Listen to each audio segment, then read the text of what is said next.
আবারও নতুন চমক নিয়ে বড় পর্দায় আসছেন বলিউড অভিনেত্রী শ্রদ্ধা কাপুর। মুক্তির অপেক্ষায় থাকা তার ইথা সিনেমার প্রথম ঝলক প্রকাশ্যে আসার পর থেকেই দর্শকদের মাঝে তৈরি হয়েছে প্রবল আগ্রহ। এই সিনেমায় শ্রদ্ধাকে দেখা যাবে একেবারে ভিন্ন এক চরিত্রে। ভারতের মহারাষ্ট্রের কিংবদন্তি লোকশিল্পী বিঠাবাই ভাউ মাং নারায়ণ গাওকরের চরিত্রে। বিঠাবাইয়ের জীবন ছিল সংগ্রাম, প্রতিভা ও সাফল্যের মিশ্র গল্প। তার জীবনের আবেগ, লড়াই এবং শিল্পের প্রতি ভালোবাসাই এই সিনেমার মূল বিষয়।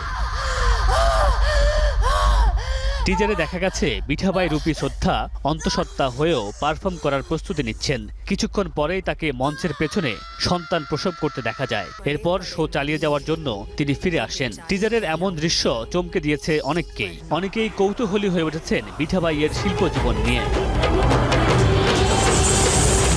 প্রথম ঝলকে শ্রদ্ধার চরিত্রে গ্ল্যামারের পরিবর্তে একজন শিল্পীর জীবনের কঠিন বাস্তবতা ফুটে উঠেছে।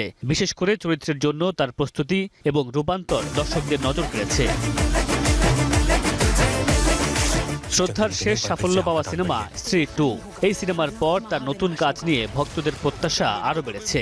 ইথারের মাধ্যমে তিনি দেখালেন বাণিজ্যিক এবং সিরিয়াস দুই ধরনের চরিত্রেই তিনি সাবলীল। আগামী 28 আগস্ট প্রেক্ষাগৃহে মুক্তি পাবে সিনেমাটি। তাই নতুন রূপে শ্রদ্ধা কতটা মুগ্ধ করতে পারেন সেটাই এখন দেখার অপেক্ষা। Mamunur Rashid panel, star entertainment.